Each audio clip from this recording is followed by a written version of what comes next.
So welcome to the spiritual journey of Joel Goldsmith. We welcome all of those who are joining us online. So glad you're here with us.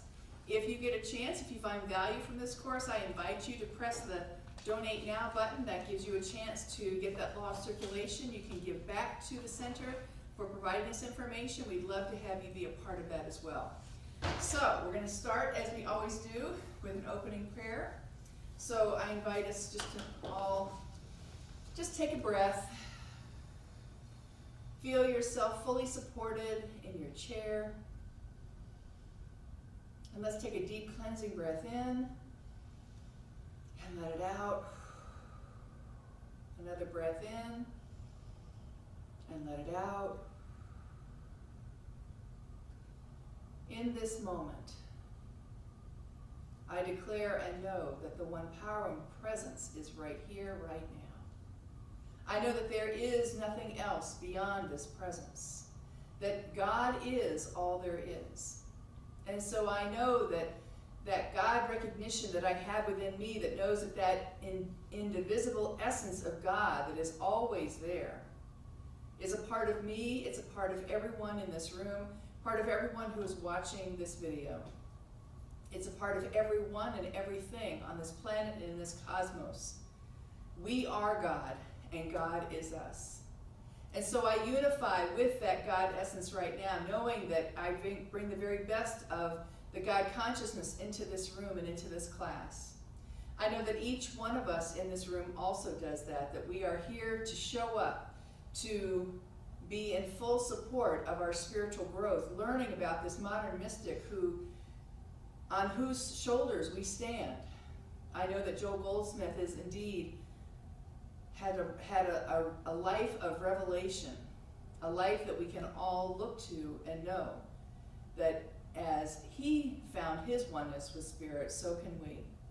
And so I know and recognize that all of the things that are unfolding in this class are perfect tonight, that there is a spiritual perfection in every word that I speak. I need not worry about anything that I share because I know that it is spirit talking through me tonight. I am simply the instrument, the vehicle for spirit.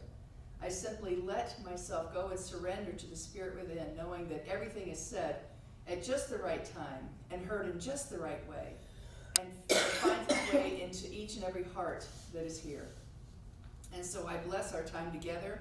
I bless each and every student who has shown up. And I just say yes. Thank you, Spirit, for the opportunity to dive more deeply into these spiritual principles which we so adore and so want to emulate in our life. For this we give great thanks, and together we say, and so it is. Thank you. All right. So, we are talking about one of my favorite people tonight. And I'm going to move this up a little bit closer so that I'm closer to this table. Steve, if that works for you. And if other people come in, then that's good. So the vast majority of what I'm going to share with you tonight is actually coming from this book called The Spiritual Journey of Joel S. Goldsmith. It's written by Lorraine Sinkler, who was one of his students for many, many years. She was in his inner circle and probably knew him better than most. She had tremendous amounts of notes that he had sent her and given her. She attended a lot of his classes. She took the tapes. Remember when they did reel-to-reel tapes? This is back in the day. They would tape his classes, and then they would make copies of them so that if there was a class in San Francisco, they would make copies, and then they would send it to the class in San Diego so that they could listen to it. And Lorraine also would take these tapes, and she would take the snippets from them, the really good, juicy parts, and she would, come on in, welcome. Glad you're here. Sorry I'm late. That's okay. If you'll just sit up, maybe up front here, that would be wonderful. Okay. So she would take these tapes, and then she would make them into letters, into book form even. So she was very instrumental in how she became an integral part of Joel Goldsmith's ministry.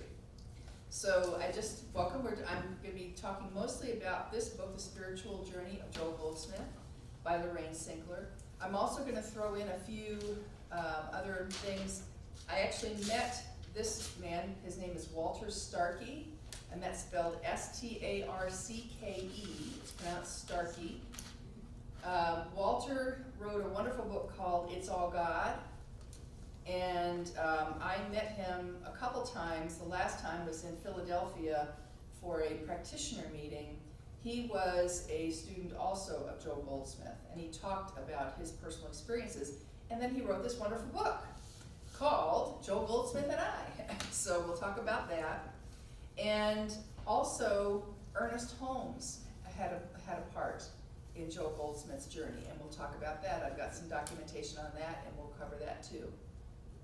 So I would like to just invite you all, instead of coming to this class and being just a consumer and hearing, oh, isn't that wonderful? Isn't that great? Joel Goldsmith had such a great life. And I would invite you to go beyond just being a consumer of this class to, as you're hearing these things about his journey, thinking about how would I incorporate that into my spiritual journey? How would I take what he is doing and model that so that I am also doing, what I'm here to do. And if you're hearing from that perspective, I think that might give you a little bit better, rather than just hearing a lecture, you're going to say, how can I integrate this into my life? I invite you to just come from that aspect. So I'll start off with how Lorraine Sinkler met Joel Goldsmith. She was in Chicago, and she heard that Joel Goldsmith was giving a talk. And she had been looking for a teacher for a long time, because she thought, if I can just find the right teacher. She had an unquenchable desire to know spiritual things, and she had gone from teacher to teacher, and she said most of them were just, they did not have any substance to really share with her. But she heard about Goldsmith, and she said, I'm going to just give this guy a try. And so she set up an appointment with him at a hotel in Chicago to meet with him, do a session with him. And so she had never met him before. She didn't know what he looked like. She was figuring he would be this statuesque, very tall, very, forbidding kind of guy. And when he opened the door, she said, I was so surprised. Here was a 5'4" high guy who had a round face, a portly guy, who had a string bow tie. Do you remember string bow ties? Yes. That's what he wore. That was his signature.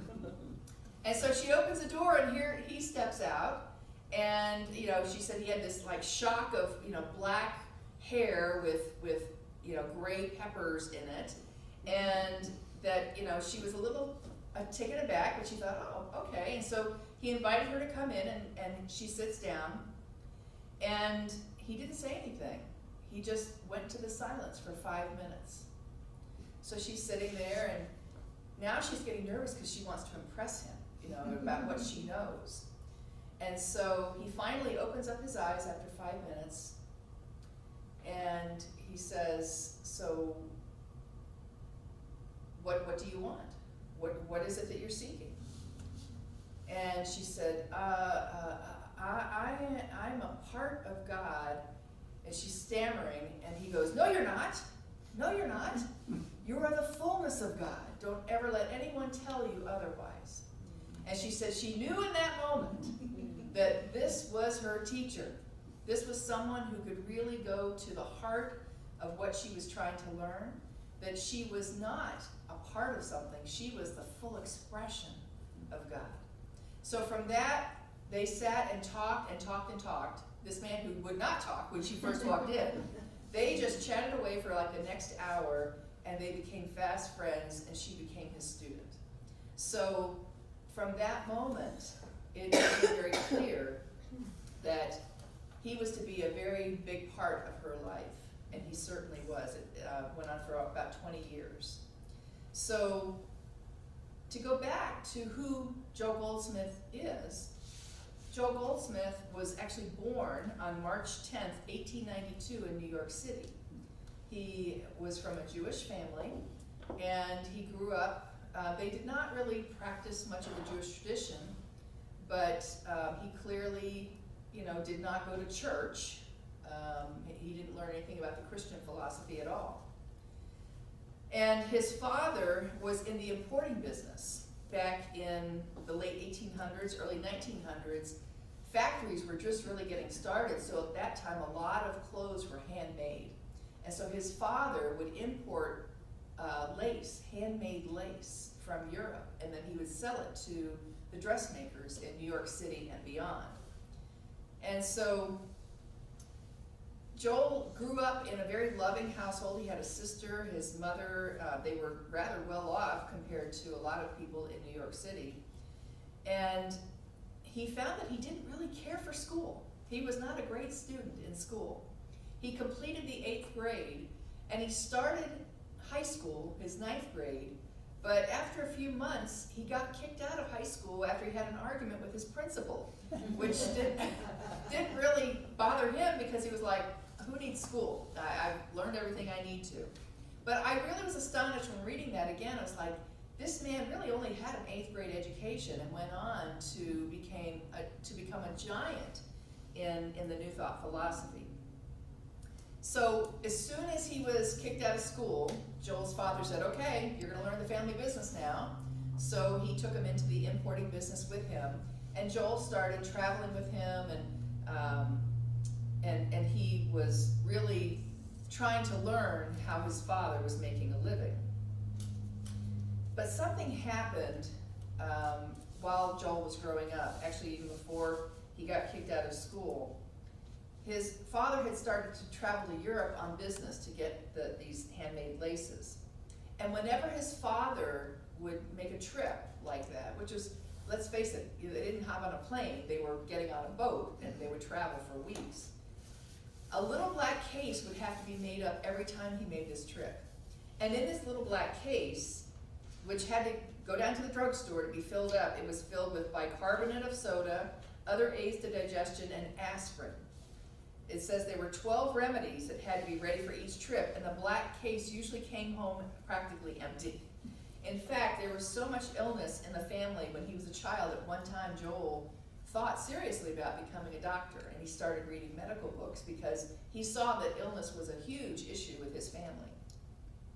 But in 1915, on one of these buying trips as his father was in Europe, his father became very ill, so ill that they had to rush him into the hospital at Southampton in England, and he was in the hospital for 77 days. Mm-hmm.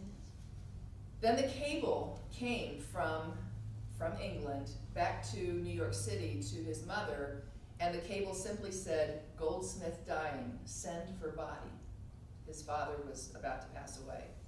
This news, of course, created pandemonium, and so Joel got his mother to, got her things packed, and he put her on the ship so that she could go over there.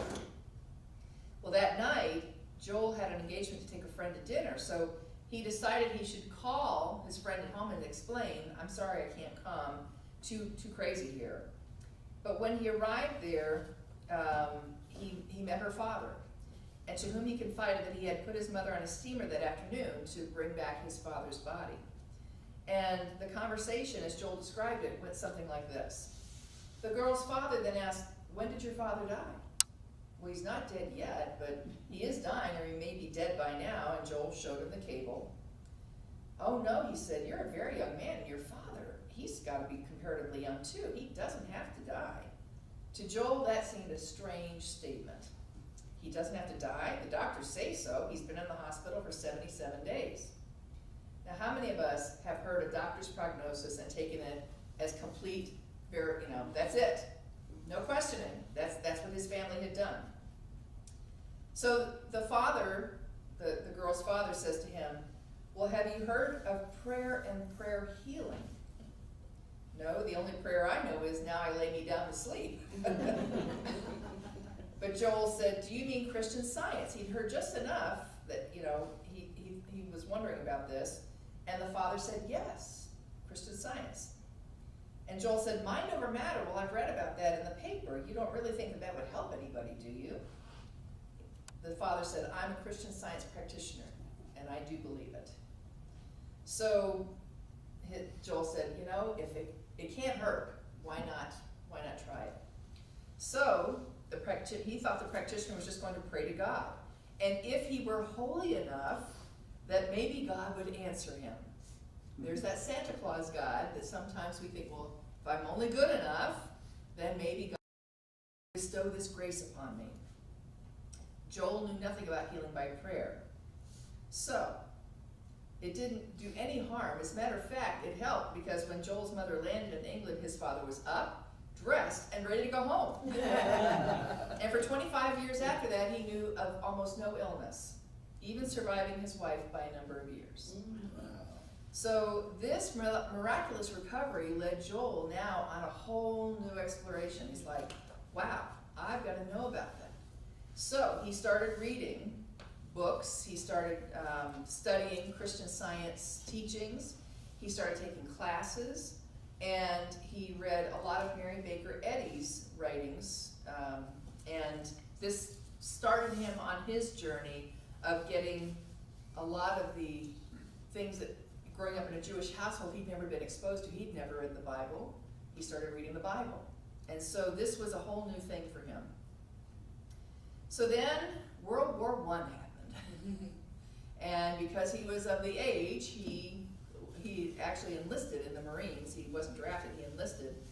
And he was sent to Parris Island, which is the boot camp for Marines on the East Coast.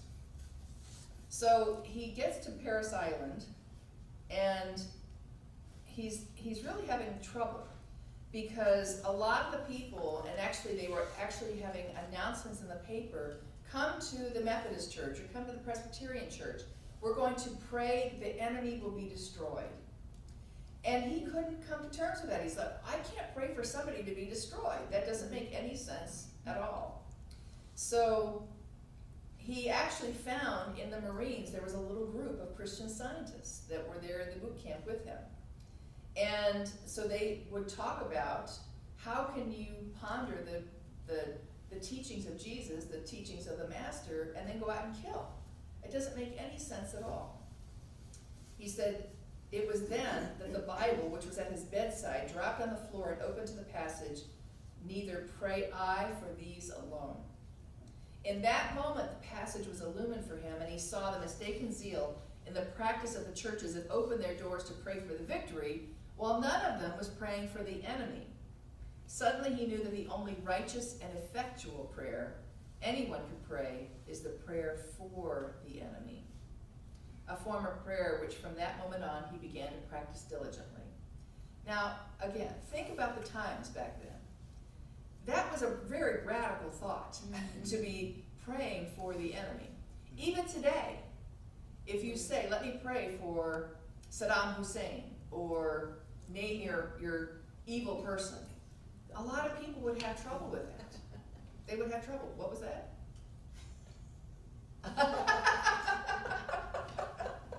The nameless shall remain nameless. Yes. And so we know that was a radical idea, even in that time, and yet he was on this spiritual journey that said, I have to live by the spiritual principles, not just what the world tells me. He was already setting himself apart from what the world was telling him, and even what he'd grown up with. He had never grown up with ideas like this before. So shortly after that, his platoon was divided up, because he was still like, I don't know how I'm going to be able to go over there to Europe and kill anybody. I just don't know. But I will pray for the enemy. And just right after that, his platoon was divided in half on the basis of a numbering system. 1 through 200 went here, and the others stayed stateside. So one half of the men went to Europe, where nearly all of them perished in the Battle of Chateau Thierry. The other half remained to be given further artillery practice, and Joel was one of those who remained in the United States and never ever had to go to Europe.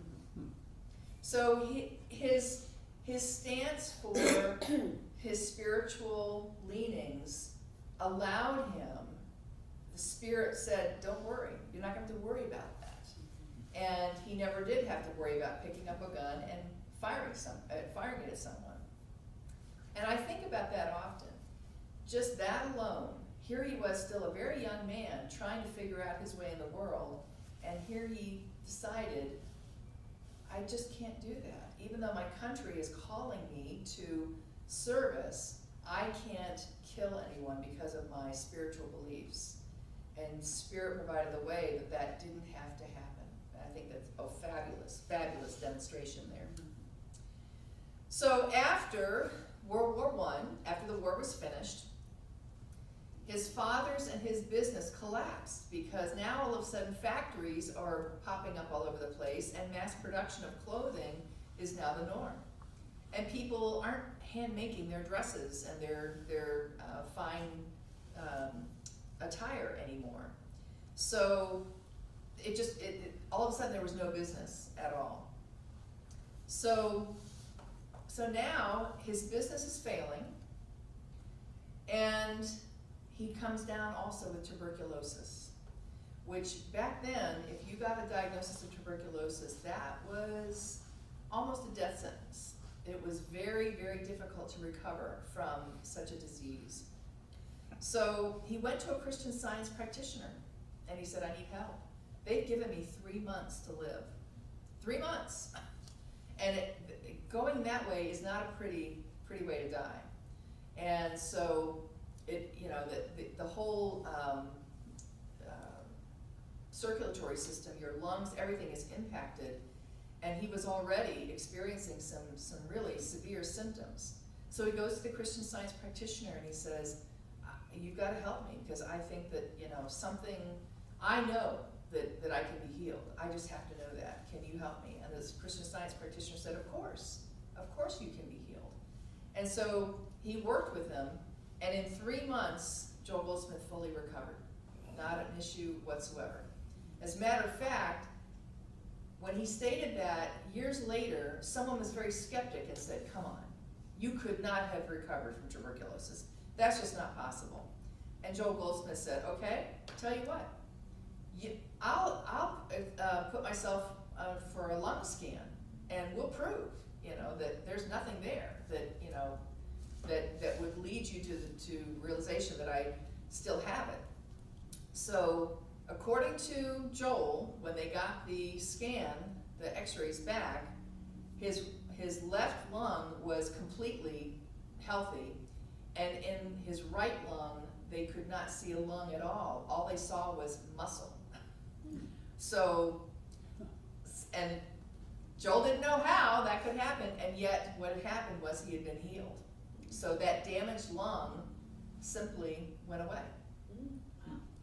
And that he had an x-ray to prove it. So the skeptic was silenced at that point. So after his father's healing and his healing, and he's delving more and more into these teachings, he realizes that his role as a businessman, which had him traveling on the road quite a bit still, was now moving into that of a healer, from businessman to healer. And so as he's doing this, he said that he was having trouble because being on the road, his father had taught him, you're smoking, drinking, gambling, all these things that traveling salespeople do. And he thought that's what businessmen do when they go out on the road. But he said, when I was taken sick in the city of Detroit, I went to a building that was filled with Christian Science practitioners. I found the name of a practitioner on the board. I went up to the man's office and asked him to help me. He told me that it was Saturday, and he did not take patients on Saturday.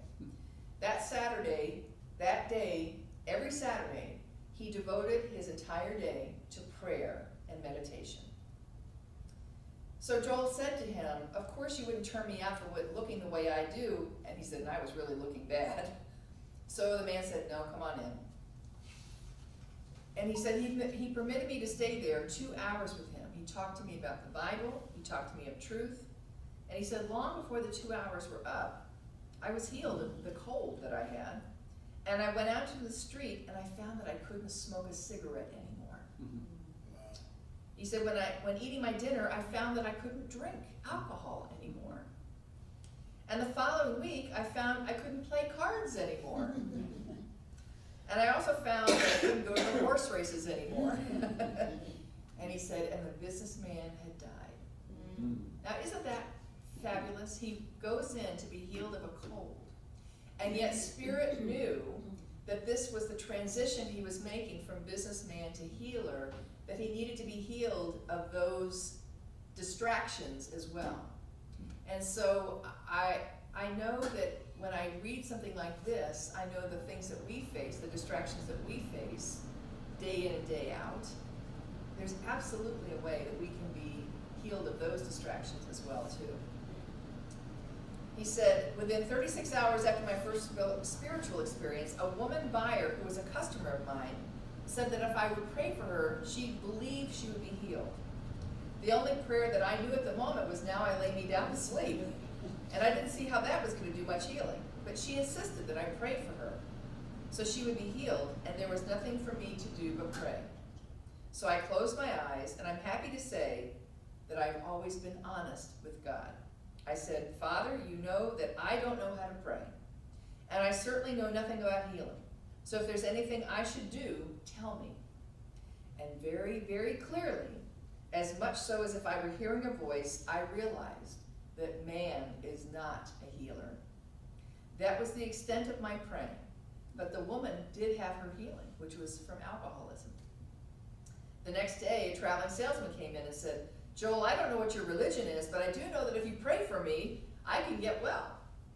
Well, what are you going to do about that? Argue? No. So let's close our eyes and pray.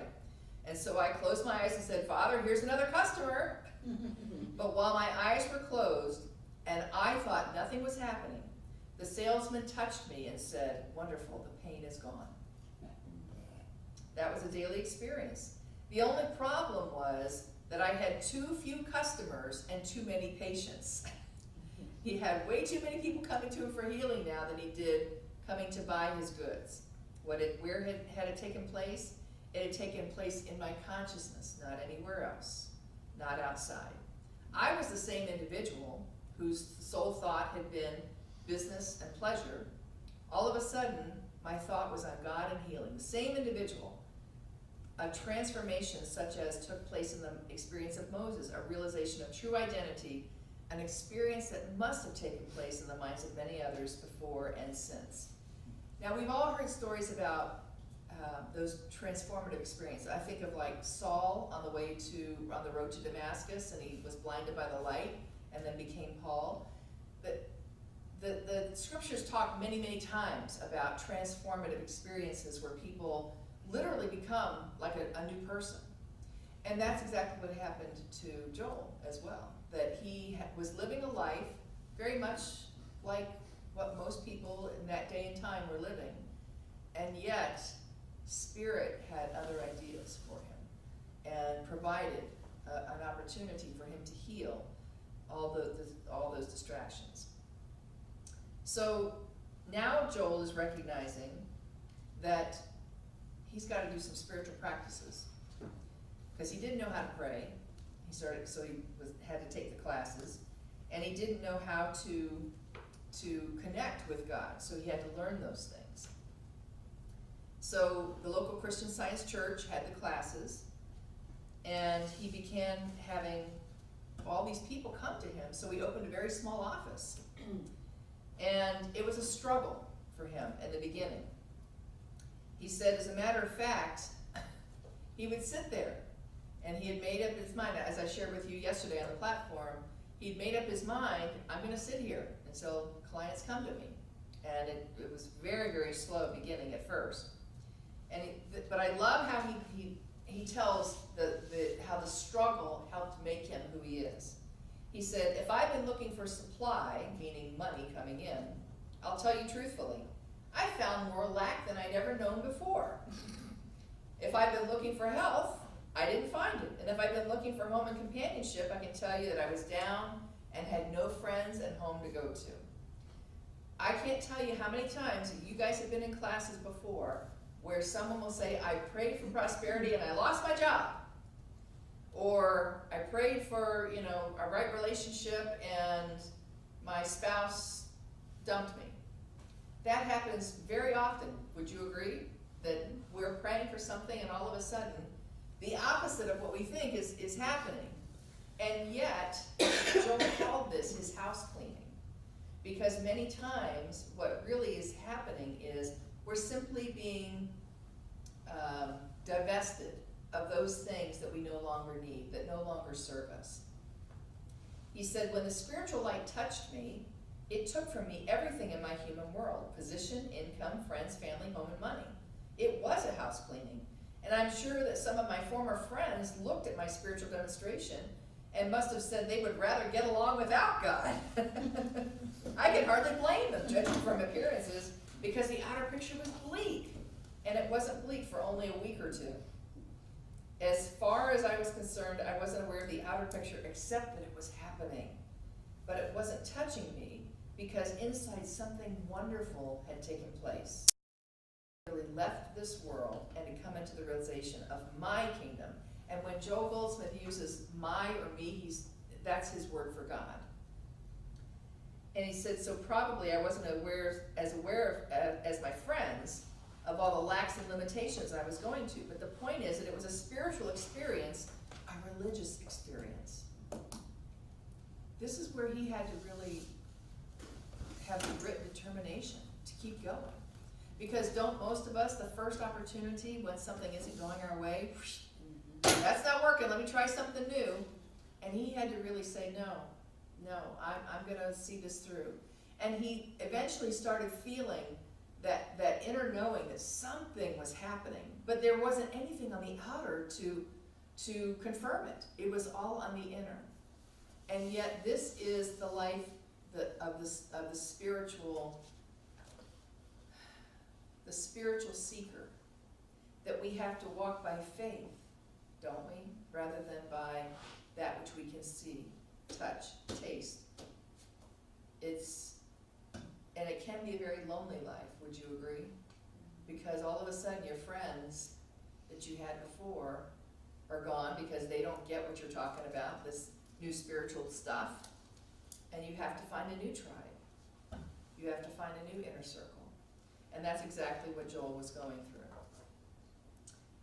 So I told you the story yesterday about how he moved to Boston, which that's what they call the mother church in Christian Science. That's where Christian Science started. He set up a small office in Boston, and at the time he set up there, he had no clients, but by the time he left there 10 years later, he had a tremendous amount of clients, an average of 135 clients a day. 135. Now think about that. They had like 5-10 minutes each, and they would come in, and he would sit in the silence, and he would know the truth for them, and they would leave. And most of them were healed. That's why people were beating a path to his door. That took a tremendous amount of, can you imagine being in that space? I mean, as a practitioner, Sherry, being in that kind of consciousness work all day long. You know the energy that takes. It takes a tremendous amount of energy. And so I just have great admiration for someone who said, I am here to be a healing instrument. And if 135 people show up, then that's what I'm going to do. I'm going to be the vessel for healing. So that's a lot. I don't know a doctor that would see 135 patients. That's a lot. I mean, how many an hour would that be? In an 8-hour day? Let's say 10 hours a day. That's 13 people an hour. That's a lot. That's less than 5 minutes. Wow. He was spending 12 or 13-hour days. He must have, yeah. Or maybe he had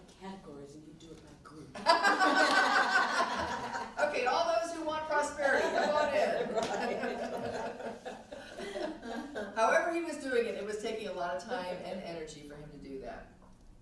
So after 10 years in Boston, he and his wife Rose moved to Florida. He got the inclination that that was where Spirit wanted him to go next. And so just a few months after they arrived in Florida, Rose passed away very unexpectedly. She had not been ill. All of a sudden, she just passed away. And as she was making her transition, of course, Joel saw that something was very wrong with her, and he started praying for her. And here he had been healing all these people for all these years, and it was not working on Rose, and to where she made her transition. Now he's racked with guilt because he was helping all these thousands of other people, and he couldn't help his own wife. And he immediately was just bereft with and distraught because he couldn't help his own wife. So he started asking, well, where's God in all this? Here I am doing all this work, and not my own wife has passed away. He said he spent several hours in that state of mind where he was just really upset, distraught, and even angry at God. And he said then he felt Rose at his side. He felt her presence there as she had passed away just a few hours before. And this is what he heard Rose say to him. "Oh, Joel, why don't you stop that battle? The battle is God, not yours." And he knew in that moment, he said, this made me see clearly that the battleground of every problem is in a person's consciousness. And that consciousness is the arena where the struggle takes place between what we call God, which is good, and the non-existent illusory thing that is called evil. And that if a person does not enter into battle with the evil, in other words, don't go there, just look at the good, look at God, good will dissolve the illusory appearance of the evil. He said that quickly he was healed. That quickly he knew that it was all about consciousness. And even with the loss of his beloved wife, that too was being used as a teaching moment for him in how his consciousness was evolving to yet another higher level.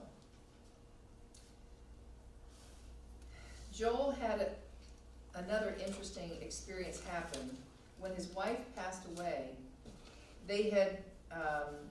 he and his wife, before they moved, had said, when we get to Florida, we're going to have to redo our wills. We're going to make sure that we redo our wills. Well, they hadn't done them by the time she passed away. And so because of that, the estate, there were several things that came up that were now in probate or what. There was problems, and it wasn't smooth sailing like they'd hoped. And so he said difficulties arose which resulted in a long legal battle. He said, this is the reason that I tell my students never to go into court if it can be avoided by any possible sacrifice.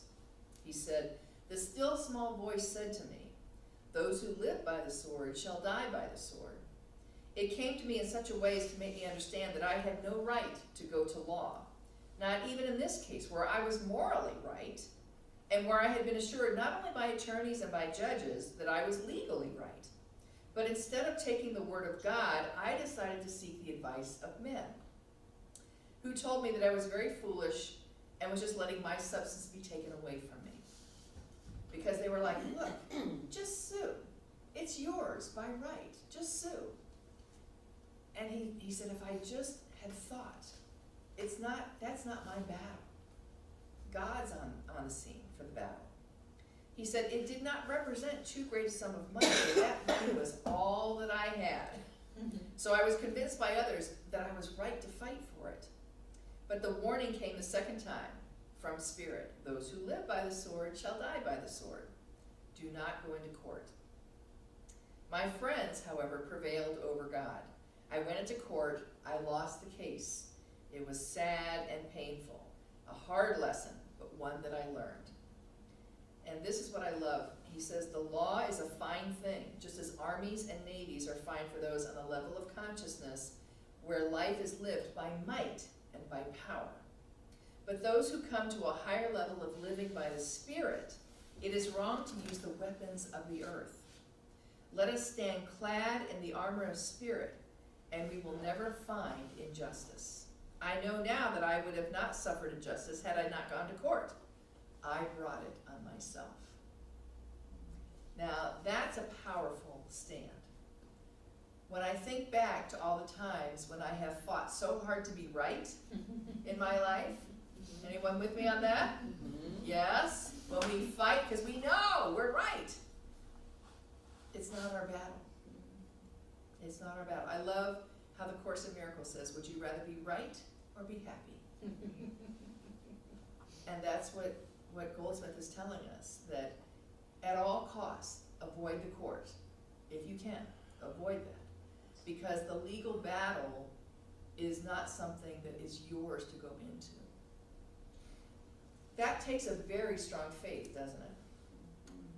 How many, I mean, if you watch television at all, in this market, as in every market nowadays, you'll see, in an hour, you'll probably see 5, 6, 7 lawyer advertisements, you know? Call all nines, he'll get you what you're worth. and it just amazes me that there are people out there, that is their frame of mind. If I'm in a car accident, I'm gonna get my, my settlement. And when you live by the sword, you die by the sword too. But isn't that the way of the world today? Gotta get what's yours. Gotta get what's yours. So I've thought about this, so I've read this book probably 20 years ago now, and I've thought about that a lot. Whenever I get into a situation where I have been wronged, either ethically, morally, even legally, and I've thought about this particular passage so many times because I really want to be like Joel. And it's so hard sometimes. It is so hard to stand in that place and know that spiritual essence of who I am is all that's needed. That's all that's needed. I don't need to arm myself with a lawyer, and I don't need to go into a court situation. So, any thoughts on that? Well, this I got a question. This only applies to like what you were talking about, wills and stuff. Yes. Like that. Okay. Yeah. Cause. Well, and what he's saying of anything, that in his particular case, it was a will. He's saying any legal aspect. If you can avoid it, please do. If you can avoid it. Yes. It's interesting that Abraham Hicks, Yeah. Yes. Jerry and Esther, after The Secret, were in the same situation. And that's exactly what they said. Really? 'Cause they so went- tell us more about that. From my vague understanding, Linda Brian, the one who wrote this, who did The Secret movie. Oh, right, Rhonda Byrne. Yes, Yes. did The Secret. She went to them basically first, and like, we want you to be a part of this. Right. But of course, that's their business. Right. And so there were all these agreements, and then she went, everything just Yes. exploded. Yes. And then she was just like, oh, but wait, maybe that 10% or however much it was, 2%, who knows, is too much. And maybe we want to need backtrack, and then there was just issues. And so they started going down that path, and then they just said, we don't want to be a part of this. Yeah. And so they republished the movie and took them out. Yes. Yes. And certainly didn't hurt them at all. So, but interesting. So they said that they didn't want to Right. go into a court battle either for the Yep. same reasons. Yes, that was not the energy that was not truth. Yeah. That was not love, that was not what they wanted. Wow. Just creating more of what they didn't want, and that was certainly not where they were going. I knew that there were 2 versions, but I didn't know the backstory behind that. Because I have copies of both of the versions, and I thought, why would they sell a version without Esther and Jerry Hicks? Because they were so good, in the original version. But that makes sense that they went back and recut it, so. Yeah. Wow. Yeah.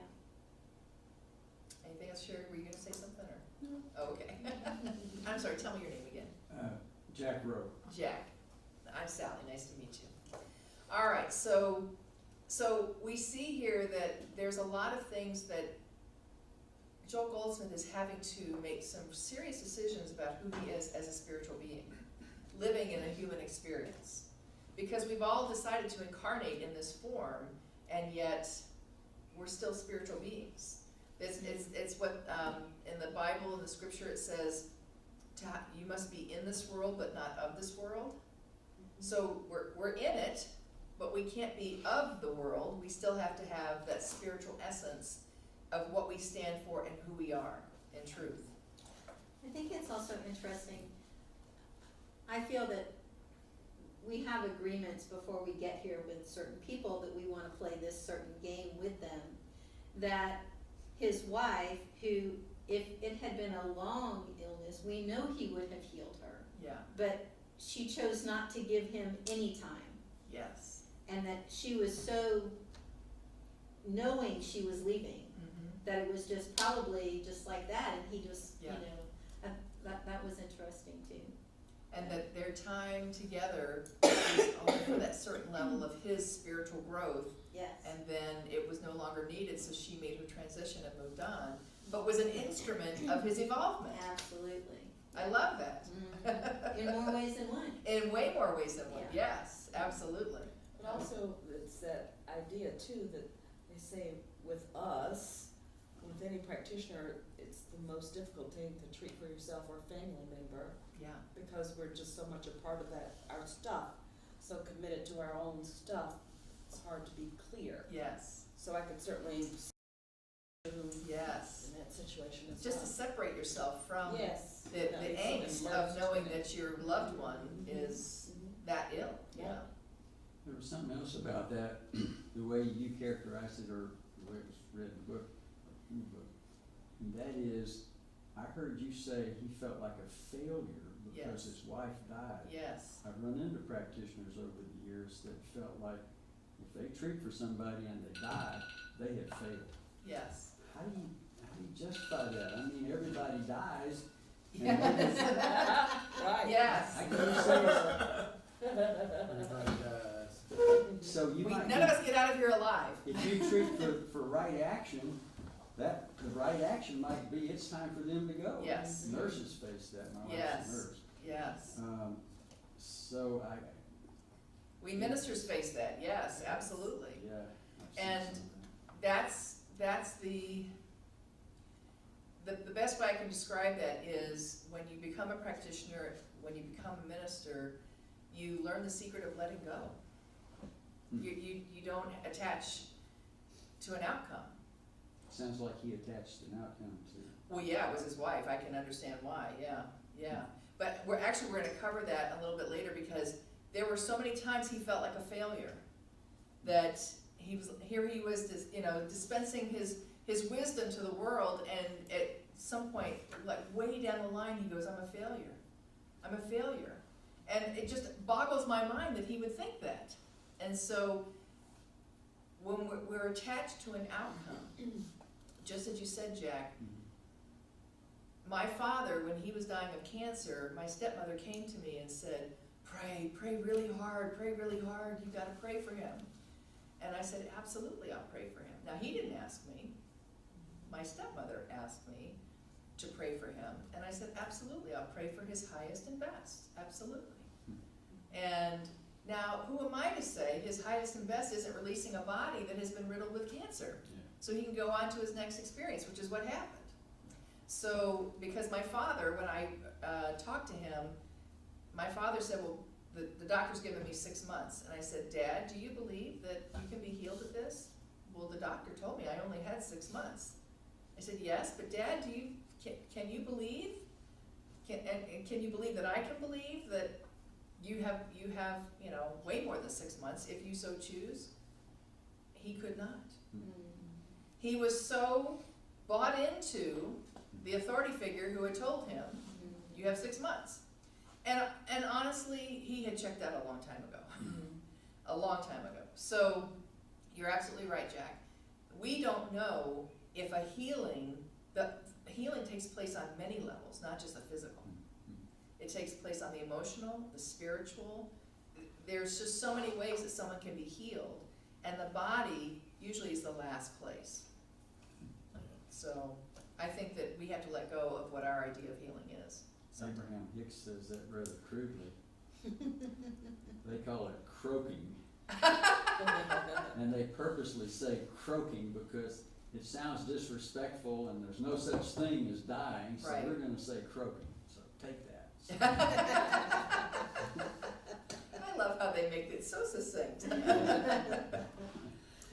So, so Joel moved to California after that, and he thought he was going to move back to Boston, but his friends were like, "No, you're going to move to California." And he didn't realize how prophetic that was, because that was like Mecca for all the new thought going on at the time. This, by now, it's, you know, the late teens, like 1915, 16, 17.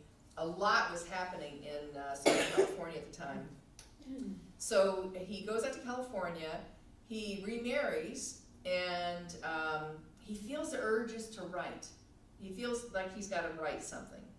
So he realized that he had to sever his ties with Christian Science, because he didn't feel like he wanted to be tied to any organization. And if you know anything about Christian Science, they are very, very particular that you only have a certain few things that you read.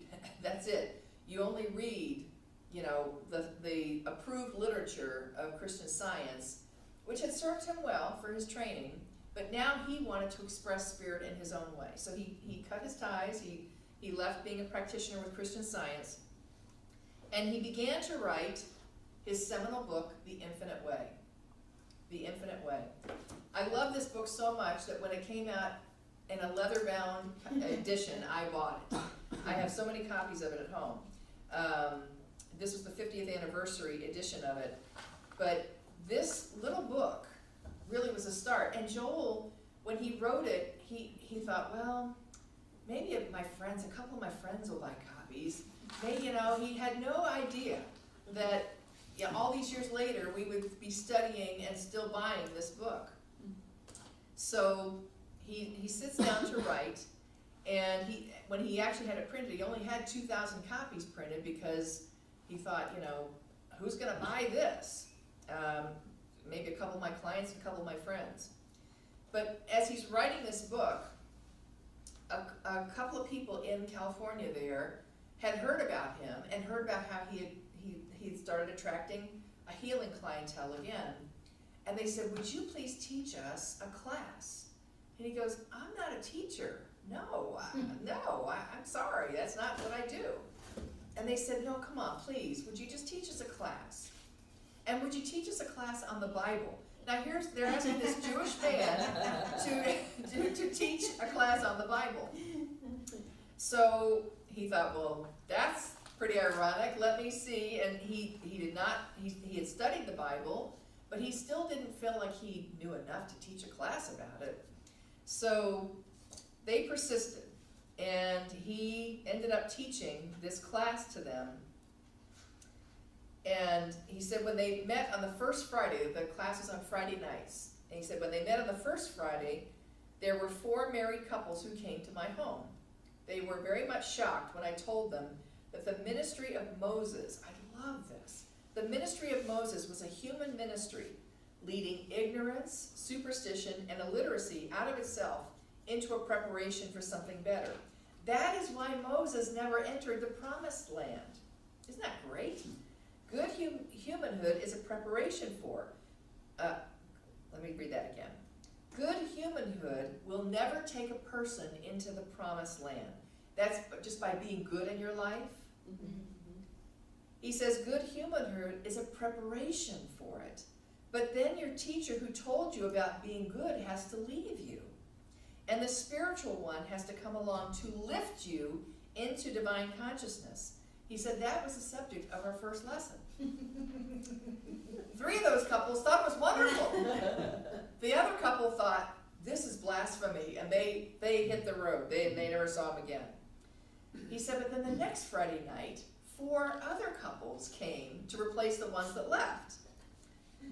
And he said, before that Friday night, I went back to the father and said, where do we go from here?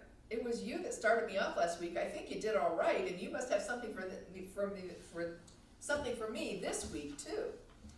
He said, when I opened the Bible, it was to the book of Ruth. I had read the story of Ruth and Naomi many times and appreciated the beauty of the passage, entreat me not to leave thee.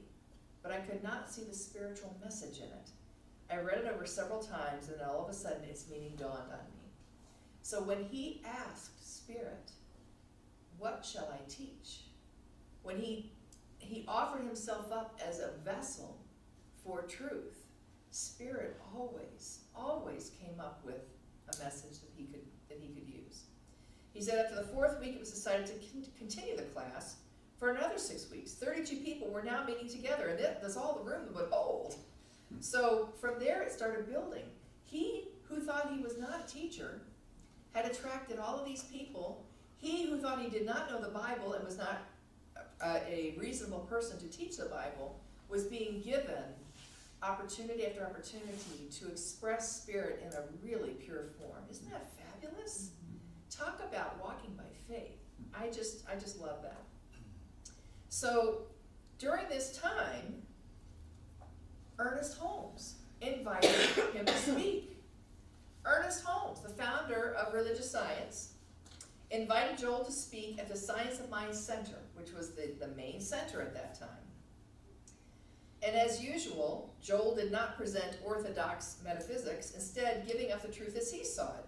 So without thinking, because he never planned what he was going to say in advance, out came the shattering statement, one of the basic principles of the infinite way is that thought is not power. Now, you could have heard a pin drop in the room after that, because Ernest Holmes was teaching about how your thought is power. And here are all of Ernest Holmes' students going, what? He just said thought is not power. So 2 women jumped up immediately after the meeting and came to him saying, you told us tonight that thought is not power. And here we have come all the way from New York to California to learn how to use the thought of power, the power of thought. Well, Joel said, when you succeed, I don't suppose you would have any objection to money as long as you get it honestly. Well, no, of course not, they said. Joel said back to them, you can take back about $1 million to your husbands. California is really a paradise. California has the most perfect of everything except for one little fault. It doesn't rain here all summer. Things get dry. So as soon as you learn how to use the power of thought, for heaven's sakes, give us some rain. There's a fortune waiting here for you. So Sinkler says, being the forthright person that he was, this was typical of Joel. He could be very abrupt, and certainly he never made any attempt to curry favor with people or to draw them to him. But I love that the thought, the power of thought. And I found something years ago that was written by Tom Sanner, who's another religious science minister. And I just want to read this to you because this points out the differences between Ernest Holmes and Joel Goldsmith. He says, many people have pointed out the differences between the infinite way and the science of mind, laying stress on the comments of Goldsmith that thought is not a power, and we should not treat for things, but for consciousness, because that's what Joel says in here. Do not pray for things. Pray to know God, and all this will be added unto you. That's exactly what he's saying. Yes, Quan, is that a question? Yeah, I've been on the David thing in the Bible recently. I just in my talks with God, I tell him, or I talk to my own consciousness, like David said in the Bible, God renewing me a right spirit. So like, I guess if you want the right consciousness, if you have the right spirit, you won't be fixated on the material blessings. And all this will be added unto you. Absolutely right. Yes. Yeah. Yes. So and that's what Goldsmith was saying was, forget about the stuff. Yeah. Go for the consciousness. So that was what the Ernest Holmes camp was saying, wait a minute. That, Ernest says, be very definite about what you're praying for. So what's the difference here? So Tom Sanders says this: a close reading of Ernest Holmes finds many more similarities than differences between Science of Mind and Goldsmith. Both of them had mystical experience. Both stressed realizing the presence of God. It was the goal of both to awaken individuals to their own divinity. So, rightfully so, both of those individuals, Ernest Holmes and Joel Goldsmith, had those in common. But this is what I love. He says, after realizing the presence of God, Holmes said, use the power, while Goldsmith said, let the power of the presence use you. Isn't that great? He said, when you realize the presence, there's only God using God. No one is using and no one is being used. There is only God being God in you. Holmes, because his disposition is a little bit more practical and pragmatic than Goldsmith, Holmes was an extrovert. Goldsmith was clearly an introvert. Therefore, it is not surprising that the infinite way appeals more to the contemplative type than the same. But in the end, the goal of both teachings are compatible and the same. Holmes must have thought so, for he invited Goldsmith to address his classes at the Institute. When we discover that God is, and God is all there is, and God is here now, we come into the secret of our divinity and our freedom as spiritual beings. Love, love, love, love that. So if Holmes said, use the power, while Goldsmith said, let the power and presence use you, is there really any difference? Any thoughts on that? Deep, isn't it? Mm-hmm. Deep, deep, deep, deep. Love that. Love, love, love that. And it's, yes. I I can identify Yes. with So that. deep. I can identify with that. You know, because just like the gratitude step, I asked John, who am I grateful to? There's only one thing and I'm it. Yes. And John was funny, he was like, maybe we should say thank me. I'm like, yes, that's it.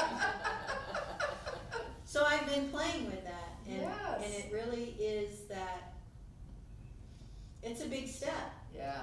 You know, it's almost like Ernest gave us maybe a kinder, gentler way to be in the same place. Yes. Yes. But it is the same place. It's absolutely the same place, and we talked about that last week in our foundations class, that there are two types of treatment that Holmes teaches in the Science of Mind textbook. We have the argumentative, which is the 5 steps, going through, you're basically arguing to yourself why this is true. And then there's the realization. Realization is, God is all there is. Everything's just fine. That's the truth. Now, it's, in most cases, when I work with students, it's harder for students to go to, God is all there is. It's much harder. It's easier to start with the argumentative and build up your spiritual confidence, I guess, you know, your spiritual assurance that everything is working. And so I think you're right. You both end up at the same place. They just had different methods of teaching it. And does it really matter? It doesn't matter how you get there. It just matters that you do get there. All right. So, Walter Starkey. I talked about him a little bit. Walter Starkey, when I saw him in Philadelphia, he was at this practitioners conference, and I said to him, what was Joel Goldsmith like? You talked with him, you had dinner with him, you took classes from him. What was he like? Because I have such an admiration for this man. I wanted to know what the person was like. And Walter Starkey said he was not an easy man to get to know. He was a very, very strong introvert. So he didn't like being out among people. Ernest Holmes was out shaking hands and, you know, doing all that. Kissing babies. Kissing babies, yeah. He was doing that whole 9 yards. He loved being, you know, in the crowd. Goldsmith did not like that. And so Goldsmith was very hard to even get to know if you were just a student in his class, it was not likely that you would have much of even a dialogue with him. He certainly did not talk with his students. He talked to his students, but he did not talk with them. There was not a dialogue. But because Walter Starkey became part of his inner circle, he became a trusted student and friend, he got to see how Joel could really be animated and light up when he was with his inner circle. And he could tell great stories, and he could be fun and funny. But to the average person who interacted with Joel Goldsmith, he seemed almost cold and sterile. And Walter Starkey said he would barely even shake your hand. Like if you were a new person, he didn't even want to like shake your hand. He was just like, let me go teach my class, and then I'll go back to the hotel room.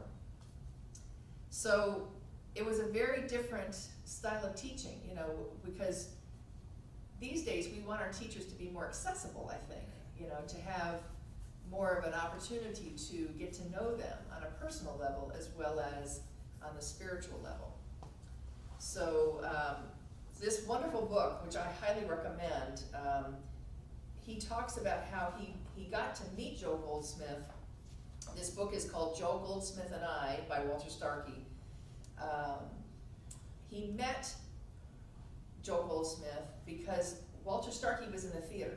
And back in the 20s and 30s, he was working in the theater, and he was in New York City, and one of his directors was John Van Druten, who at the time was the leading director on Broadway. And Walter Starkey was in one of his plays on Broadway, and they got to become friends. And one day, John struck up a conversation with Walter and said, what are your spiritual leanings? And they started talking about spiritual things, and he invited him to go see Joel, who was coming through New York City and doing a class. And that's how he got to meet him. And they became really good friends, and John was already very good friends with Joel Goldsmith. And the three of them really did quite a lot of work together in classes. You may know John Van Druten from a movie that he wrote and produced called Bell Book Candle. And that was his play that they turned into a movie. I think Jimmy Stewart started that. And so he was very much in the entertainment scene, and John had a ranch in California, and Joel Goldsmith and his wife would visit there, and that's how Walter Starkey got to know them, was through that. But I love what he says in this book. He says, all in all, Joel was a driven man, and this is what I love. He was not a man with a message. He was a message with a man. I'll repeat that. He was not a man with a message. He was a message with a man. He was clearly here to deliver that message. He was pushed into sharing the message wherever there was anyone to listen, night or day. The size of the group made no difference. Protecting the integrity of his work was always uppermost in his mind. Joel made no secret of the fact that the people with whom he surrounded himself were without exception those who could and would do the most for his work. Though Joel was generous with the time and effort he put into teaching me, there was an explanation that revealed the impersonal nature of our relationship. So even though they were friends, Walter said he would never consider, like, he really got to know the meat of the guy. He said, I once asked Joel why he gave me so much. Joel answered, because you asked for so much.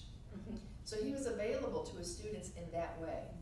The students who were serious, who were doing their inner work, he was absolutely there for them. And Walter eventually he decided he wasn't going to be an actor anymore, and so he started becoming affiliated with Joel's work. And he said from 1953 until the early 1960s, Joel left all the details of his New York lectures and classes up to me. I organized the notices, negotiated for and acquired the meeting rooms, paid the bills, and collected the tuitions for his seminars.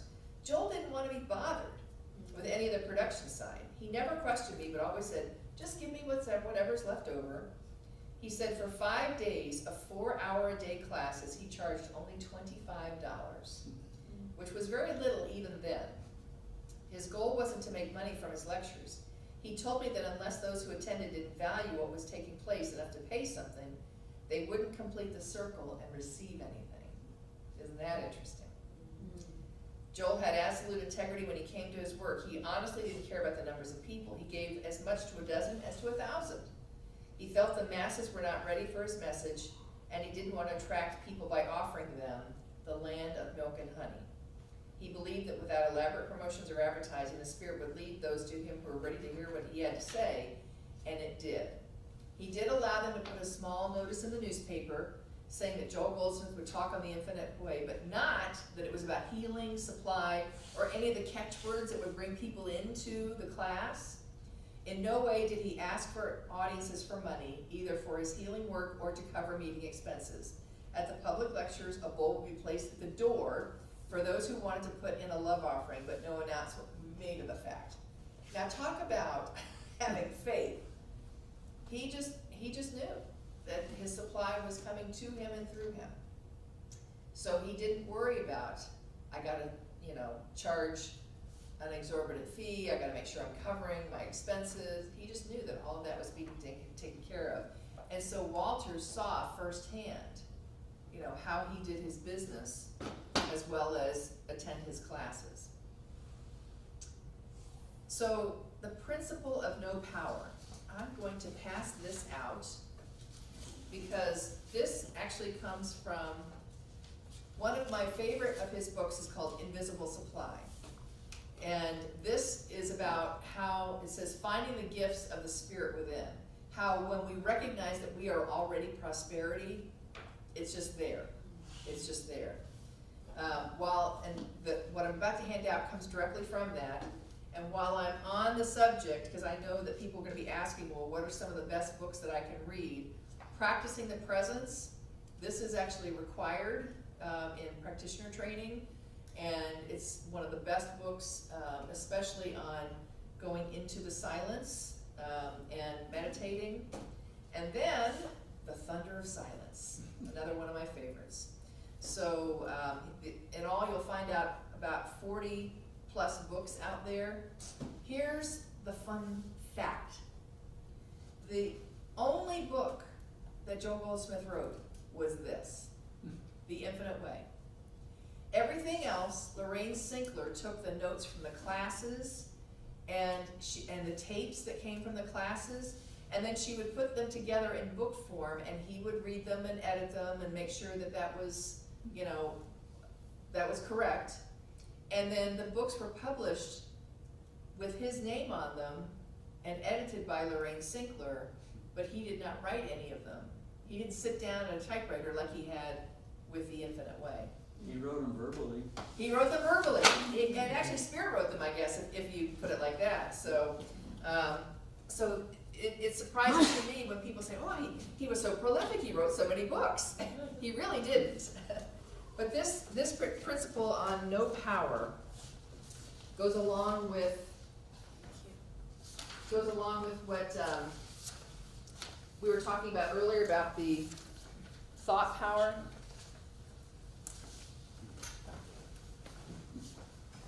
So, who would like to read the first paragraph? I will. Deb. Some of you who have done healing work have achieved to some degree the transcendental consciousness. None of us has achieved the fullness of it, but everyone who has done spiritual healing work has been able to say to infection, contagion, or disease, "You have no power," and has seen them dissolve. Everyone who has been an instrument for healing has proven that in the presence of God, temporal power is not power. There is no power but the realization of God's presence, and we have proved it in the knitting of fractured bones, in the healing of blindness and deafness. We have proved again and again that temporal power is not power. And temporal power is the power of the world, which he talks about in the next paragraph. Who'd like to read that one? Sherry, would you do that? Sure. In the human world, there are many temporal powers, those of disease, sin, money, politics, war, and so forth.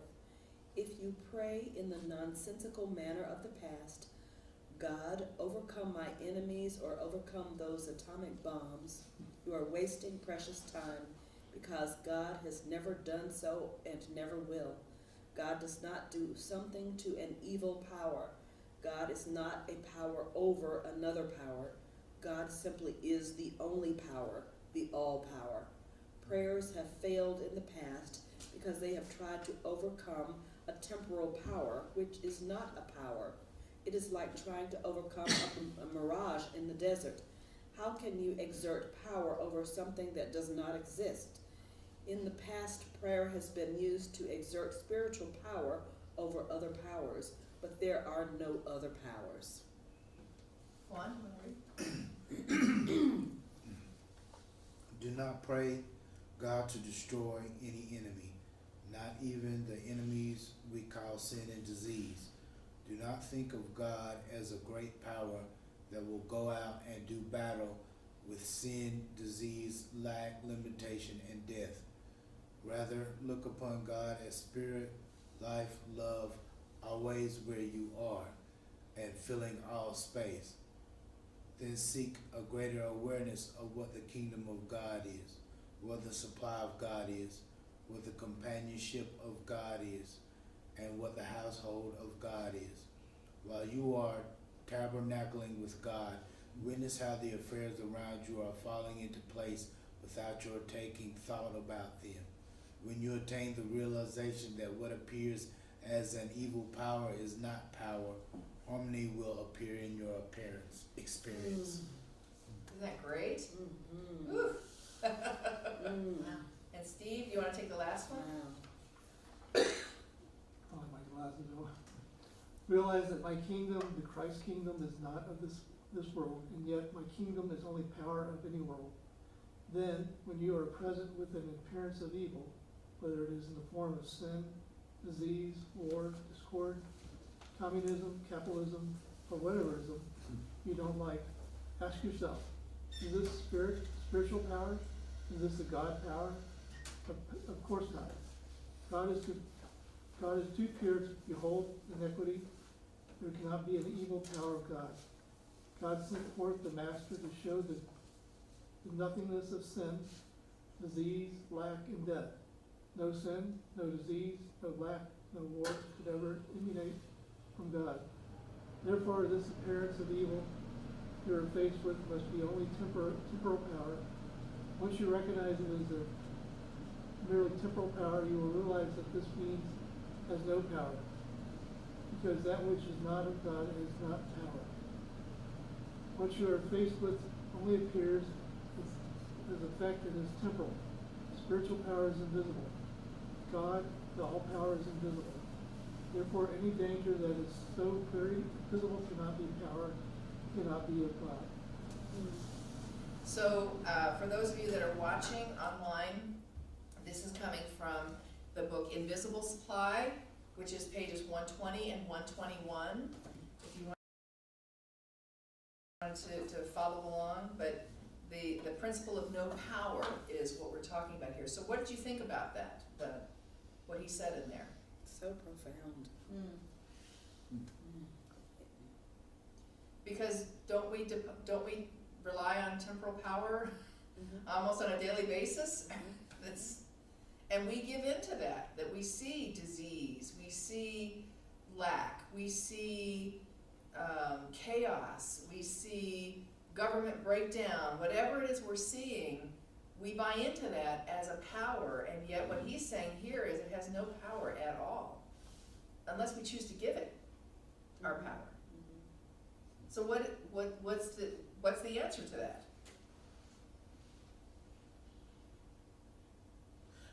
It puts me to mind of that concept from the East, like God's greatest good has no polar opposite, or no evil devil as opposite, and so everything that happens in God's creation is it's like, it is what it is. I mean, It's God. It all turns out, Yeah, yeah. it's all God.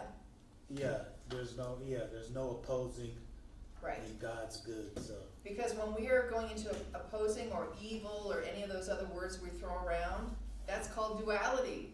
Yeah, do I? And then we're moving completely out of oneness, which is the basis of our teaching. And if we really believe that there is only oneness, that God is all there is, then none of this can have any power. It can be an appearance. We don't deny that there's pain and suffering in the world, but we don't have to buy into it that that's the only way that there is to be. We have the capability to see beyond appearance. And even with the courtroom, that's temporal power right there. Well, the judge is gonna rule this, or the lawyers are gonna fight for this, or whatever. No, there's a higher power. There's a much higher power that we answer to. This is the way of the infinite way, of leaning not into thine own understanding, but recognizing that the God within us is the all power, and there's nothing else to fear. Of whom shall I be afraid?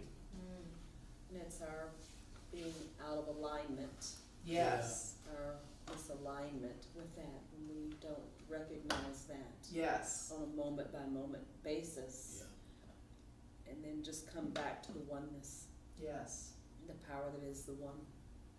And that's why we encourage people when they get in that place, because we all get in that place, to come to a practitioner who will stand for you and know the truth, the spiritual truth about what's really happening. And that takes someone who is so grounded in the God power, not temporal power. That takes someone who can see beyond the appearance. And that's why it's so powerful to have someone stand for you in the midst of all of that.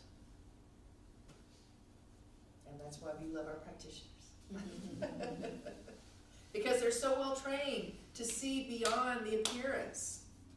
So I love this because when you're in the midst of, how am I gonna pay the rent? I gotta find a job. I can't stand my boss. I mean, whatever is going on in your world, it's hard to see beyond that sometimes, isn't it? And yet, this was his teaching again and again and again to his students. Anything else on that? Okay. So, in 1946, Joe Goldsmith experienced what he called, this was his word, an initiation. Say that fast. When he did this, he said it was not comfortable.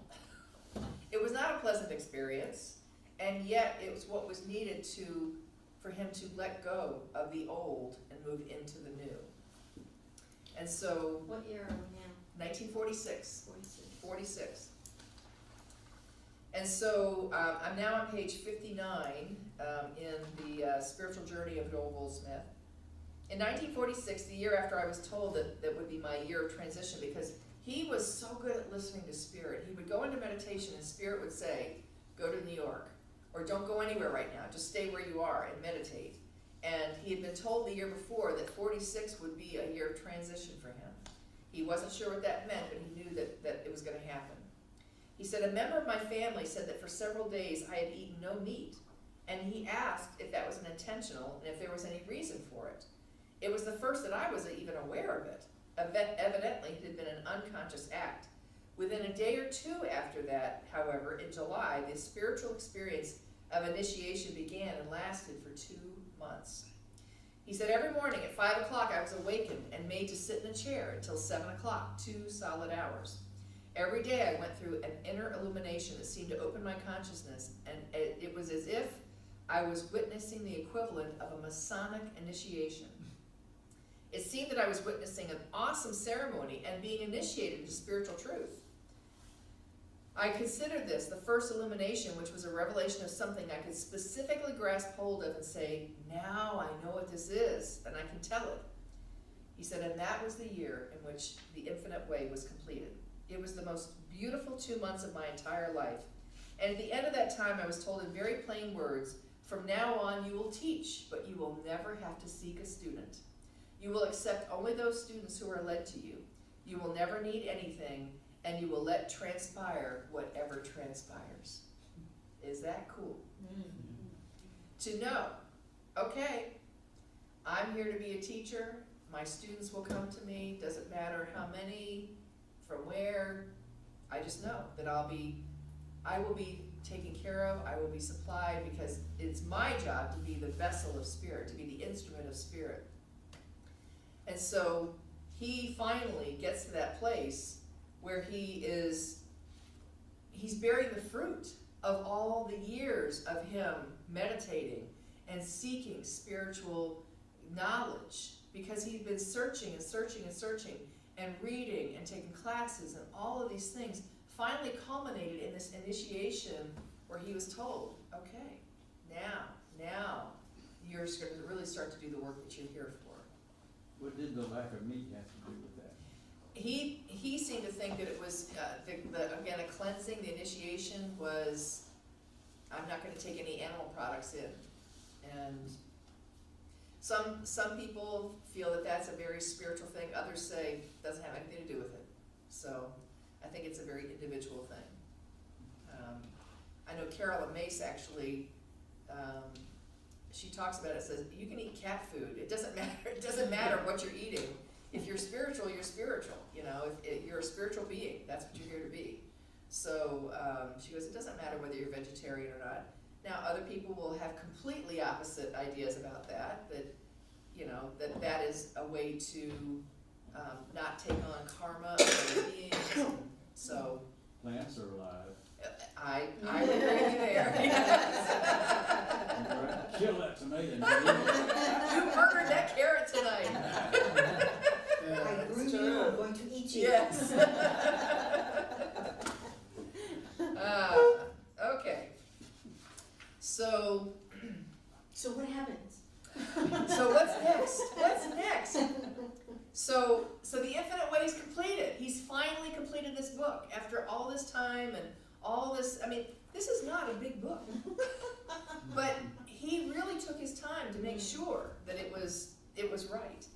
He said he sent it to practically every large publisher in New York City. Some read it once and some twice, but all passed up on it. And they said it would have no appeal whatsoever to the mass audience. So eventually Joel had it published, and he paid for it. He published it in Los Angeles and paid for the publication himself. He said there seemed to be little appreciation in the United States for a book that was ultimately to have such a profound effect on the lives of so many. So again, talk about temporal conditions. You know, here he's being told, this is not a book that's going to sell. Now, think about the books that they were publishing at that time that probably have never seen the light of day ever since 1946. So, and now, this is a 50th edition. You know, that's how many editions they've gone through. He said 3 or 4 years later, someone sent a copy of The Infinite Way to Henry Thomas Hamlin in England. When Mr. Hamlin read it, he wrote to Joel, "This is what I've been waiting for, and this is what the world is waiting for. This is the teaching of Jesus Christ on earth again." He wrote an article about the book, which was published in Science of Thought magazine, with the result that the publishers, George Allen and Unwin Limited of London, asked Joel permission to publish a British edition. So now it's going to be published not only in Los Angeles by him, now it's being picked up in Britain. And of course, it only went on from there. I can't tell you how many languages his books are in now, because it's that widespread. His work is phenomenally accepted still today. So along this time, he is hearing very clearly that he needs to go to Hawaii now. Now, Good move. good move, yes. I don't think it was even a state at that point. But he was told that he needed to go to Hawaii, and he loved it so much. He felt very connected to his spirituality in Hawaii. He started off in Honolulu, and then he moved to Maui. And so Lorraine Sinkler, the student who wrote this book, visited him in Hawaii, and she was doing all kinds of things. He had a class there, and students were coming. Now students were coming to him. Before, he was having to travel to, let me go to Boston, let me go to Washington, D.C., let me go to San Francisco. Now he would say, I'm having a class in Hawaii, and students were flying to him. And that was not an easy journey then. It was not. Or cheap. Or cheap. Mm. Absolutely not. Mm. So that's a very good point, Debbie, because students wanted this so badly that they Yes. were willing to make that trip and at that cost. So Lorraine comes out to Hawaii, which was a great expense to come out there. And at the time, he was getting married again, a third time. And so they had the wedding ceremony. And so at the wedding ceremony, someone said to Lorraine, oh, are you gonna come back for his class he's gonna have in a couple months here again in Hawaii? And she goes, oh, no. A trip to Hawaii is a once in a lifetime thing. No, I'm not coming back again. And Joel heard this conversation, and from across the room, he called over to us and said, she thinks it takes money, implying that it took consciousness and not money. She said, this I learned because with very little in the form of material resources, in that one eventful year, she said, I made 3 trips to Hawaii. And I've thought of that so many times. It's not money, it's consciousness. It's consciousness that allows you to do the things that you want to do. And yet, aren't we stuck sometimes on that form? We're stuck that we gotta have this, and it's gotta come in this way. And he was really clear that it's consciousness. That's what it takes. So I love that Lorraine was able to learn that lesson, and now we get to learn that lesson through her biography of Joel. So he was doing many, many classes in Hawaii, and he now started traveling to Europe because his book was now getting published not only in Britain but other countries in Europe. Every time he traveled, it was somebody who wrote to him and said, I'd like you to come to Berlin.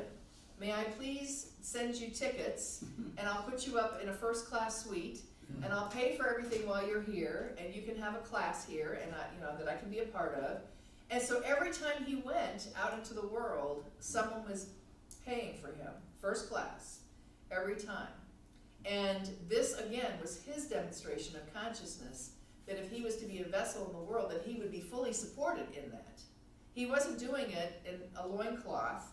He was doing it at a level that really supported him and made him comfortable as he was traveling. So Money is just energy. Money is just energy. Yes, yes, yes. And he was demonstrating it again and again and again.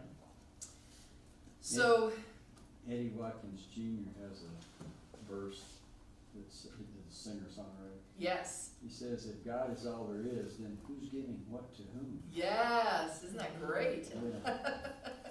I love Eddie, he's fabulous. Yeah, he is. Fabulous. So Lorraine's making, his tapes into books. He's teaching classes. He really has a worldwide ministry now. And this is not something he set out to do. He just was there to find out what the spiritual meaning of life was for him. And in doing that, he surrendered himself to become the vessel of spirit, and to teach throughout the world. One of the things that he was really clear about, he says, in the nearly 30 years of this work, one point should be made clear for all to understand. All the work given me to do, both on the inner and the outer planes, has been performed, completed, or accomplished by whatever gave me the work, and whatever is a capital W, meaning God. It really has gone before me at every step. It has given me the necessary wisdom, direction, support, and supply. I have been only its instrument, an instrument through which, or as which, it could perform its mission on earth. I can think of no better demonstrations. Well, I think of someone like Michael Beckwith, who is clearly operating at that level. You know, someone who, if you see the 4 kingdoms, remember the 4 kingdoms that I pointed out before? The first kingdom is victimhood, life is happening to you, everything is happening to you. And then second kingdom is where life is happening by you, because now you're recognizing you have power. And then life is happening through you, meaning that you're now allowing the vessel, your vessel of spirit, and then finally as you. Joel was in that 4th kingdom. That 3rd and 4th kingdom, a lot. And that is not an easy task, as we all know. Because I got into victimhood just this morning. You know, it can be a daily experience if we're not really careful. Even after doing prayer meditation, I come out and something, you know, goes wrong, and I'm like, and I go right into victimhood. So that takes extreme discipline and high consciousness to stay in that place. But he makes it really clear that because of his spiritual practices, because of his meditation, because of his prayer work, and his willingness to do his inner work, that's what allowed him and supported him and directed him. And he just obeyed. He just showed up and obeyed. That's a fabulous life. He was also very clear that when a student came to him, that he wasn't there to support a student to this extent, and I'll explain what he means by that. Joel rejoiced when anyone appeared on the horizon who was willing to undertake the responsibility of their healing ministry. Even greater was his joy when a student with a healing consciousness was willing to go forth carrying the message to the world. Despite this, however, he would never give financial aid to anyone who stepped out into the world with a message, because he knew only too well that each one must go forth on his own consciousness and be maintained by that consciousness. The work would be doomed to failure if those who carried it on did not have the developed consciousness necessary to show fruitage, and continued in it only because they were getting support from some kind of headquarters. When a student had a healing consciousness, he knew that student would have no further financial problems and would be able to maintain himself. Now, Ernest Holmes had the exact same philosophy. Ernest Holmes, when he set up, and Ernest Holmes resisted just like Joel Goldsmith did. He didn't want a formal ministry where they teach practitioners and all that. Ernest finally relented. But Ernest was really clear that the home office was not going to be sending money to the churches. The churches would be self-supporting. That the consciousness of the individuals running that church would be the only necessary fruitage. And Goldsmith was the same way. That's why we don't have an archdiocese sending us money, because it's our consciousness, and our consciousness alone, that bears us fruit. You see this building as the fruit of Barbara and John's consciousness. The people in this building, this mature consciousness that is here, is because of their willingness to do their inner work. And they're bearing the fruit now of years of work. And Goldsmith was the same way. Joel was a very different kind of teacher. Instead of, well, I'll let him say it. Many teachers of metaphysics in a spiritual way regard their function as that of imparting a knowledge of truth, and they therefore approach the work from a purely intellectual or mental basis. Not so Joel. Far from giving students a body of knowledge on which they could rely, his aim was to take from the student every crutch which they had ever leaned on, and every reliance of faith he had ever had in anything, including his unthinking, handed-down concepts of God. So he was there to make sure that if you had a crutch that you were leaning onto, that he took that away so that you could demonstrate that with your consciousness. He recognized the dangers and pitfalls of blind faith, especially the false confidence that comes with some measure of success in this kind of work, which could easily lead to a student's believing he knew what it was all about and how healing work was accomplished. And this, I have this circled and underlined. From my background of 30 years, I will tell you this. I still do not know what it is all about or how it is done. That was his admission right there. He didn't have the answer. He knew how he could get to the answer, that he was the vessel. He says, I still do not know how God functions or why the spiritual activity is what it is. I cannot grasp it. The best I'm able to do is to release myself and let it grasp me. I do not have the faintest idea of what it is or how it is that some of the great miracles we are witnessing are performed. I only know that in proportion as I am able to release myself from faith in what I think I know, in that degree something takes place and produces effects in my outer world. That's humility, my friends. That's humility. Would you read that again? Just that last couple of sentences? Yes. I would release myself and let it grasp me. Yes. Yeah, I got that part, as far as I got. What part? This is page 145 in the spiritual biography book. He says, I still do not know how God functions or why the spiritual activity is what it is. I cannot grasp it. The best I am able to do is to release myself and let it grasp me. I do not have the faintest idea of what it is or how it is that some of the great miracles we are witnessing are performed. I only know that in proportion as I am able to release myself from faith in what I think I know, in that degree something takes place and produces effects in this outer world. He didn't overthink nothing. He just kept it simple, you know. Just, yeah, Opened up. yeah, he didn't. Yes. And isn't that the case, that spiritual concepts are sometimes even so hard to describe? There are no words. It goes so far beyond words. We know the very first words of Lao Tzu's Tao Te Ching. The way that can be spoken is not the way. Yes, that's beautiful.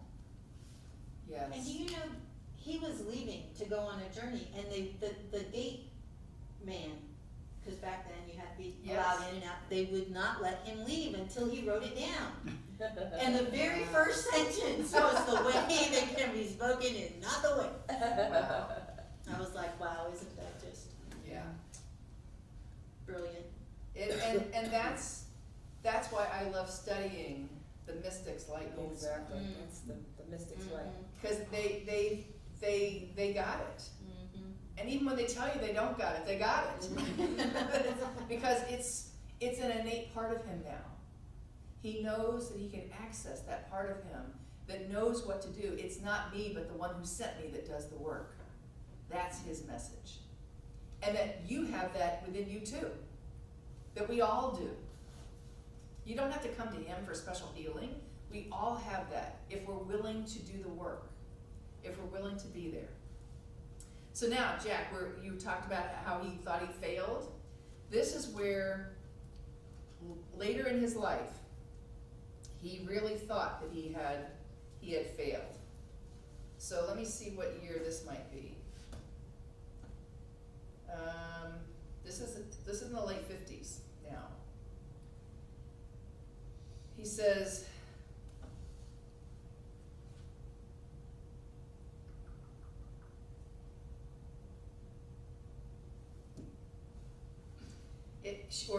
she writes, it may come as a surprise, even a momentary feeling of shock and disappointment, to know that this great spiritual teacher had his own moments of inner turmoil. Here was a man who had unusual success, not only as a businessman, but in the years following his spiritual experience in 1928.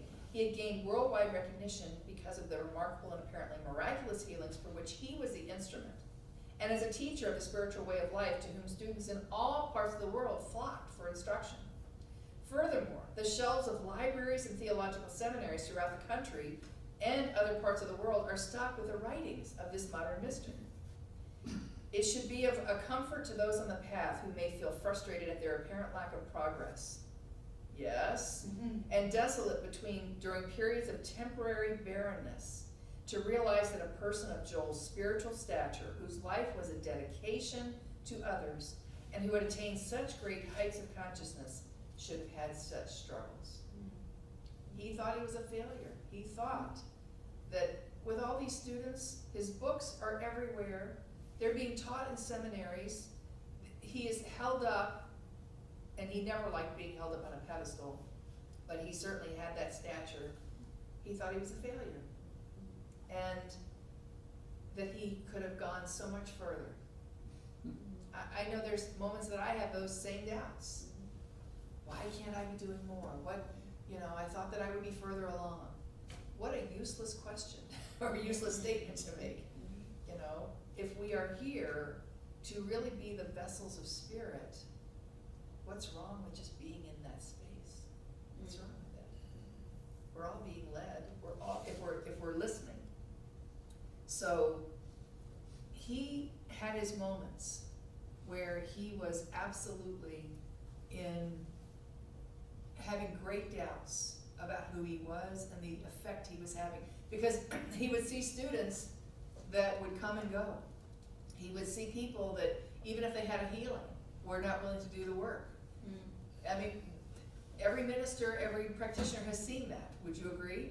Absolutely. That, it's not, that's not ours to determine. We have to stay in our own spiritual lane. And yet someone of his stature was still having a great struggle, even up to the very end of his life. So in 1964, he was in a hotel because he traveled so much near the end of his life. And his wife was with him, and he had just had a meeting with the publisher the night before, and his wife awoke at 5 a.m. to find him conscious, but he basically had a stroke. And so they called the hotel physician, and the hotel physician came in, and his wife and a couple other students sat in the living room, the parlor part of the hotel suite, and just sat there and prayed for Joel. And his wife would go back in and out, and she came out a couple hours later and said, he's made his transition, he's gone. And so he'd had a stroke and passed on, and there had been, Lorraine mentions in here that some of the things he said a few days earlier, she had said to him, it's like you're saying goodbye to us, Joel. And so, sure enough, in a few days, he was gone from this plane. So his work continues on. His wife, Emma, continued on. You can find a website that I believe it's The Infinite Way is the website that she maintains. There's many other websites. Some are not sanctioned, officially sanctioned, but because she's the wife, that's the official website. But you can find tapes of him, you can find recordings of him. He's not a dynamic speaker, so don't expect to be like riveted to your computer while you're listening to it. He had a very methodical voice, but what he says is absolute gold. So you can find some of those tapes online. You can find, I'm sure even YouTube probably has some of those things. But he was a man who really, from 1892 to 1964, he did it his way. And in the words of Frank Sinatra, I did it my way. And he clearly had his foibles. He was not perfect. He would have been the first one to say that. And yet, he left an imprint on this world that few people, I mean, Ernest Holmes didn't write that many books, Ernest Holmes left churches and ministers. That was his legacy. But the teaching of the infinite way is something that is still to this day something that we teach in our classrooms and have great reverence for the man that brought it forth. So I'm going to close with, go back to page 97 in this book. This has been the fastest 2 hours. So this is a letter that he wrote, and he says, the secret of life is being revealed to the world, veiled for its protection. Wherever there are those who have eyes to see, the veil is lifted, and another is started on the path of realization and demonstration of truth, and another link is formed in the chain of spiritual illumination. Miracles of grace are about to be revealed. So I guess my question to you is, I've just thrown a whole lot of information at you. The veil can be lifted if we choose to be the ones to demonstrate by right of consciousness? Are we earning that lifting of the veil by right of consciousness? In other words, are we doing our work, our inner work? And that's all he ever said. That's the crux of everything he ever taught in this world is, are you willing to do the work? So as I said to you at the beginning of the class, I invite you to not just take this and go, well, that was a nice little class. I learned a lot about Joel Goldsmith. But how will you incorporate the ideas that he stood for into what you do on a daily basis? And I gotta tell you, in rereading this book, I'm like, I have got to make sure my spiritual practices are really, really solid. Because there's times when I just go, no, I've got to make sure that I'm solid in this, and that I'm taking the time to do my inner work. And I really got re-inspired reading this again. And anytime I read The Infinite Way, I got to tell you, if you read anything in here, there's a chapter at the end called The New Horizon that Michael Beckwith swears. I heard him talk one time. Everybody knows who Michael Beckwith is, right? Mhm. In Los Angeles, the Agape Center. Michael said that he was awakened one night from sleep, and that at the foot of his bed, a gold scroll unfolded in front of him with the words, The New Horizon, and this chapter was on there. Wow. And so he said, I studied that chapter. Because Spirit was clearly making it, known. Because that's what he too is a modern mystic. I absolutely believe that Michael Beckwith quotes Goldsmith quite a bit. So I hope you got something out of tonight. Any questions about what I presented? Any thoughts before we close tonight?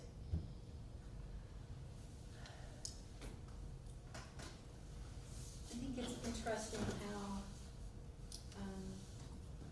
the humanness of some of the people that, I have a little bit of information about, his doubts.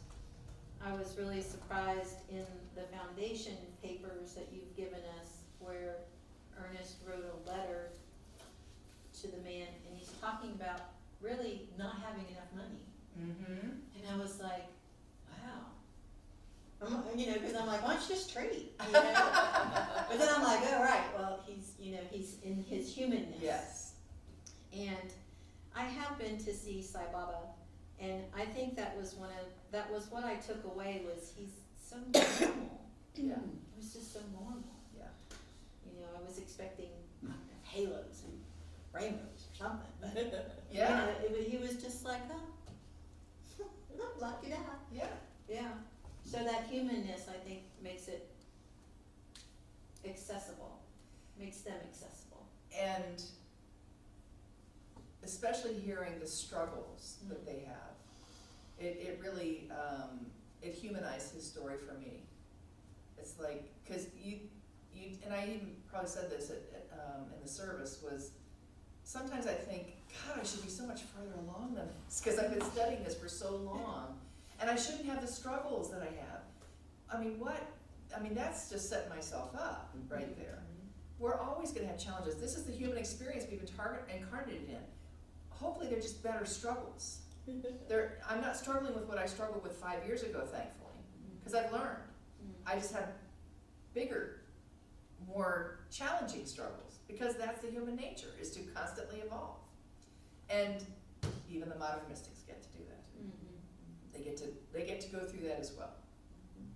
It's nice to know that they are human. Yes, and that we are allowing the people and cutting slack in situations where people fall from that knowing. But again, for me, it's still that realizing of the beingness as opposed to the doing. Yes. And just opening and allowing and remembering that, because we're so much caught up into mass to mass. Yeah. And that not being Mean what it is. matter, mass, yeah. Yes, and that we have to do this in order to do that, in order to get this, and in order to have that, as opposed to opening and allowing and being that vessel. Yes. That's remembering. And that great modern mystic Frank Sinatra said, "Do be do," and that really is it. Do be do. You gotta do both. That's the secret right there. But you can't just do. You gotta do and be. Maybe it should be do. Yes. I'm with you on that. Yes. High five. All right. So, just like Joe Goldsmith, I'm leaving a basket back here. I'm going to let you determine what your value is, what you receive from tonight, and if you choose to share with us, that would be great. Any other questions or comments before we wrap up? Thank you. Yeah, it's wonderful. Thank you. Oh, you're very welcome. This was a labor of love. Can you tell I love Joe Goldsmith? Yes. He's just the cat's pajamas as far as I'm concerned. And that's why I've tried to give you books and page numbers and all that. So if you go back, you'll have a chance to, reread, recreate some of this. And I can't recommend this highly enough. This book, the Spiritual Journey, which is what I was reading of mostly, this gives you such a good picture of who he was. She's got his letters, and these are actual words of his, and she was right there with him. She was a witness to his transformation, his experience. All right, so let's do a closing prayer, and then we'll head on out into the night. All right, and so we just come together in consciousness. We come to this place of deep knowing that all that has transpired tonight has lifted us all in this room up to a whole new level of experience, of transformation, of awareness, of consciousness. And so I just give great thanks for each person who has come in today to share their consciousness, to be a part of this group, to say, yes, I am here to open myself up to new possibilities in my own spiritual journey. And so I just know that as we travel forth tonight safely back to our homes, that we are saying yes to a greater experience, not only tonight, but every day moving forward. That we are saying yes to all that is coming. We have prepped ourselves tonight for a foundation of further expansion, further knowledge, further deepening of our experience with Spirit. And so for all of this, I'm greatly aware that I am just claiming that life is so good right now for each and every one of us. For anyone who is viewing this via video, that we are saying yes to that greater experience right now. We are claiming it and saying yes. Yes, yes, yes. Let's say it together. Yes. Yes to all that life has to offer. Yes to the spiritual journey that we are all on. And yes to a greater expression as an instrument of God and good in this world. Yes. For all of this, I say thank you, Spirit. Thank you, Spirit, for all that is now and for all that is yet to be. And together we say, and so it is. Thank you all for coming. And thank you all. This would have been very different if I had just talked to a camera, so I appreciate you coming tonight. And thank you all for watching. Have a great rest of your life.